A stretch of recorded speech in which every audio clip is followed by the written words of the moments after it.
Madame, Monsieur, bonjour, bienvenue à ce tout premier numéro de AgriLife, votre magazine hebdomadaire qui vous amène à la découverte des produits made in Cameroun, issus de l'agriculture et de l'élevage. L'édition de ce jour vous balade dans l'univers du champignon comestible. En effet, depuis des années, la myciculture ou culture du champignon comestible se pratique de plus en plus au Cameroun. Les acteurs de la filière mettent à profit leur savoir-faire à la faveur du grand bonheur des consommateurs. Shampoing, thé, biscuits, chocolat sont entre autres les produits qu'ils proposent à base du végétal. Le champignon comestible, principal ingrédient, est aujourd'hui cultivé selon des méthodes spécifiques à l'agriculture moderne et dans un environnement précis. Comment se pratique la myciculture? Comment obtient-on les différents produits dérivés du champignon comestible et comment se présente le marché pour cette filière? Les réponses dans ce reportage. Regardez.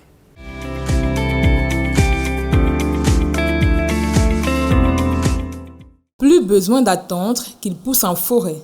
Le champignon comestible se cultive de plus en plus autour de nous. C'est la myciculture.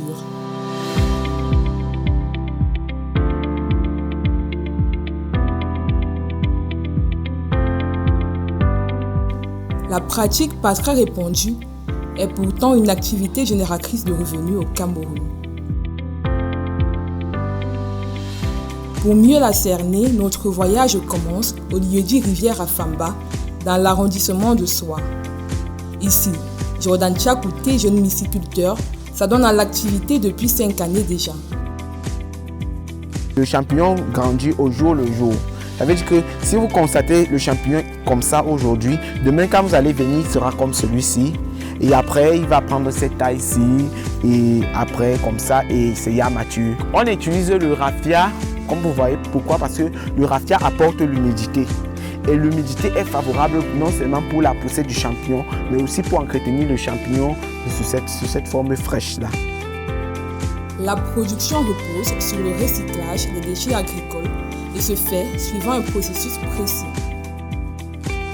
Le secret de la culture du champignon, c'est l'hygiène.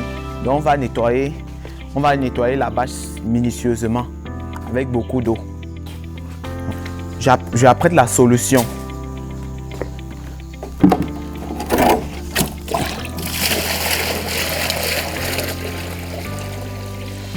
Là, c'est le fongicide. Pourquoi le fongicide dans la production du champignon? Donc, ça va tuer les champignons indésirables. Et là, nous avons la chaux. La chaux éteinte. C'est la chaux qu'on vend en quincaillerie qu'on a éteint.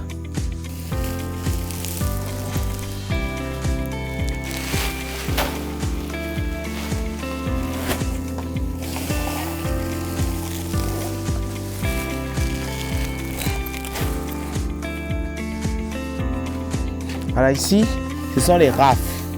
Les rafles de maïs, donc ce sont les épis de maïs quand on a retiré la graine.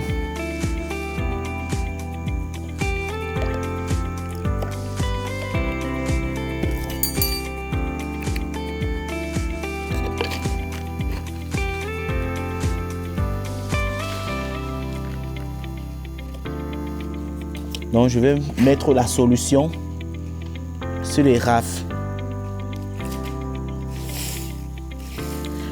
L'objectif ici, c'est d'humidifier. Donc c'est d'humidifier les rafles au maximum. Et c'est ce que je vais faire. Les sachets plastiques contenant le substrat sont ensuite stérilisés afin d'éviter toute contamination. La stérilisation se fait pendant 4 à 5 heures de temps. Les ballottes sont alors disposées en étagères dans la champignonnière où elles subiront plusieurs mutations. Après la stérilisation, donc, on laisse refroidir et on ensemence. Après l'ensemencement, on met en incubation. L'incubation, c'est la première étape de production du champignon dans laquelle les ballottes que voici sont dans l'obscurité. Après l'incubation, on sort les ballottes pour mettre en fructification. La fructification maintenant, c'est la deuxième étape, comme je vous disais. C'est la deuxième étape de la production du champignon qui consiste à mettre les champignons dans des conditions de lumière.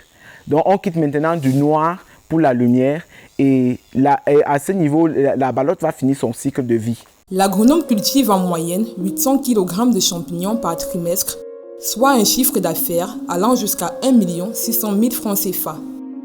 Reconnu pour ses valeurs nutritives et médicinales, le champignon comestible est un véritable plaisir à table. Le champignon est un produit digeste facile à consommer. J'ai l'habitude de le manger sous plusieurs formes, à savoir sous forme de rôti, de brochette et de pizza. En plus d'être consommés sous forme de mets, les champignons comestibles sont également utilisés dans la transformation de certains produits cosmétiques et alimentaires. Poursuivons notre voyage au lieu-dit Boulangerie Malanguet, situé dans l'arrondissement de Douala 5e. Ici, Julie Foumeza propose des produits cosmétiques à base de champignons séchés. Le dernier en date, le shampoing pour cheveux, obtenu après une série d'étapes. Et bien sûr, on va ajouter 15 g de notre poudre de champignons séchés, les pleurotes déjà pesées. Je n'ai plus besoin de peser parce que je l'ai pesé à l'avance. Bon, j'ai entrepris de réaliser ce shampoing. D'abord, les champignons, c'est d'abord à cause des vertus du champignon. Déjà, le champignon est très riche en vitamine B principalement. Et la vitamine B en général sécrète la kératine qui participe à la prolifération des ongles et des cheveux. À côté de cela, savon, gel, lait, crème visage sont d'autres produits qu'elle propose à base du fongique. La jeune entrepreneur donne de la valeur aux champignons qu'elle produit grâce à son expertise dans l'univers de la beauté. De quoi rendre les utilisateurs unanimes. Nous avons là le savon noir et le gel de douche fait à base de champignons que j'ai depuis peu adopté comme produits cosmétiques. Les deux produits me sont revenus à 10 000 francs. Donc je pense que pour un Camerounais moyen, le prix est plutôt pas mal vu l'efficacité de ces produits. J'ai eu à utiliser ce shampoing de chez Julia Cosmétiques car il est fait à base c'est riche en champignons. Ça rend les cheveux très souples, très souples. Donc sans toutefois les défriser, vous pouvez facilement faire tout genre, c'est adapté pour tout genre de coiffure. À l'hôtel de ville de Yaoundé, dans le premier arrondissement de la capitale, les producteurs réussissent à intégrer le champignon dans des aliments. Les premiers produits qu'on a transformés, c'était le vin. Il y a le vin, les chocolats, les biscuits. Pour obtenir les chocolats et les champignons, premièrement, la matière première reste les champignons séchés. Le vin de champignons, c'est le plus difficile à confectionner parce qu'on passe par une méthode de fermentation. Et pour la fermentation, il fait 2 mois, 60 jours. Pour se fermenter avant qu'on obtient du champignon. Mais là, on ne passe pas par le champignon séché, mais nous passons par le champignon frais. Les consommateurs, quant à eux, ont confiance en cette denrée made in Cameroun. Les biscuits champignons, c'est fait avec le chocolat. C'est que la vendeuse m'a dit. Bon, made in Cameroun, ça va. C'est vraiment un bon produit. Malgré la rareté du champignon, principale matière première de transformation, Michael parvient tout de même à faire des profits. On a pris le champignon, le bénéfice est à 35% actuellement, pour uniquement les biscuits. Ouais, uniquement là-bas, sur les chocolats, actuellement, on est à 40%. La myciculture pourrait être aujourd'hui un véritable levier économique au Cameroun. De quoi vulgariser l'activité aux yeux des consommateurs et faire valoir le Made in Cameroun.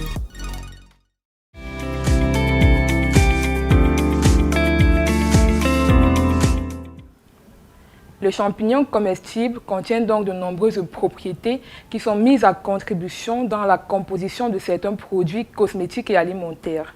Une fois de plus, bienvenue Madame, Monsieur et merci de suivre AgriLife. Parlons à présent de l'apport de ce champignon que nous consommons dans notre alimentation avec Julie Wengue, diététicienne, membre de l'Association des diététiciennes nutritionnistes du Cameroun, antenne du centre. Bonjour et bienvenue sur le plateau de AgriLife. Bonjour Sharon. Nous consommons le champignon, mais on se demande toujours quelle est sa véritable nature, viande ou légume. Alors le champignon n'est ni une viande, ni un légume, ni le règne animal, ni le règne végétal. Lui, il est un fongie. Il a sa particularité. Donc, il se comporte comme un animal, mais il pousse comme un végétal. C'est pour ça qu'il est considéré comme un saprophyte. Effectivement, le champignon comestible est un fongique. Quelles sont alors ces multiples valeurs nutritives et comment contribue-t-il au bien-être de l'homme? Alors le champignon a la particularité d'être riche en fibres, également très riche en eau, environ 80-90% d'eau. Il est également très riche en micronutriments. Alors, il est généralement recommandé pour quelle catégorie de personnes? Alors il est recommandé pour tout le monde. Le champignon est recommandé pour tout le monde, mais comme on dit, chaque aliment a son taux de consommation. Déjà, on peut conseiller de consommer les champignons environ 200 grammes par semaine maximum. Donc, il ne faut pas faire d'excès. Il est conseillé, par exemple, aux personnes qui aimeraient perdre du poids. Tout à l'heure, j'ai dit qu'il était pauvre en calories, riche en fibres. Donc, les personnes qui aimeraient perdre du poids, consommer du champignon avec très peu de matière grasse. Nous connaissons un ami, un frère, un voisin qui un jour a été intoxiqué par un champignon. Comment expliquez-vous cela? Quelles sont les mesures qu'il faut prendre pour éviter de se retrouver dans une situation pareille? Déjà, il faut connaître le champignon qu'on consomme parce que ce n'est pas tous les champignons qui sont consommables. Donc, dans ce cas, soit il a été allergique aux champignons qu'il a consommés, soit il a consommé un champignon toxique. Dans les deux cas, il est vraiment conseillé de rencontrer des spécialistes qui pourront vous dire exactement quels champignons consommer ou aller dans les grandes surfaces parce que ceux qu'on vend dans les grandes surfaces sont des champignons comestibles. Julie Wengue, vous en consommez les champignons comestibles? Oui. Sous quelle forme? Rôtis, grillés, dans une sauce? Toutes les formes. Toutes les formes. Oui. Et vous la trouvez comment? Alors, les champignons sont déjà très bons. Comme je l'ai dit, chacun consomme en fonction de ses besoins. Quelqu'un qui est obèse ne devra pas consommer des champignons avec trop de matière grasse parce qu'il faudra qu'il profite de ses fibres et en même temps qu'il profite de son faible taux en calories. Quelqu'un, par exemple, qui n'a pas de problème de santé peut consommer les champignons à toutes les sauces. Le champignon comestible est donc délicieux, d'autant plus qu'il contient de nombreux nutriments bons pour la santé de l'homme. Ce moment d'échange a été un véritable plaisir. Julie Wengue, nous vous remercions. Merci pour l'invitation. Madame, Monsieur, c'est donc ainsi que s'achève ce premier numéro de AgriLife. Rendez-vous la semaine prochaine, même heure, pour une nouvelle édition.